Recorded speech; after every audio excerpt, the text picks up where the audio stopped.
Heimwee geskryf deur Veronique Loren. Heimwee is soos 'n skaduwee droom, waar dinge en goeders jou erg verloon. Vervloe die oggenduur se dou, môre grou, ritsel die blare in weemoed se kou. Heimwee is soos 'n saal sonder perd, 'n plek waar jy altyd aan ou gedagtes lek. Somtyds vroeg in die oggend se reën, of somtyds laat in die namiddag se kleed. Heimwee is soos 'n pou sonder vere, verskuil in Noag se ark, agter geslote deure.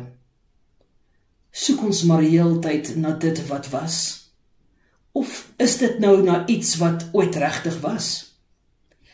Heimwee is soos 'n rivier sonder water, 'n mistroostige sug, vol koue grotte en leë gate.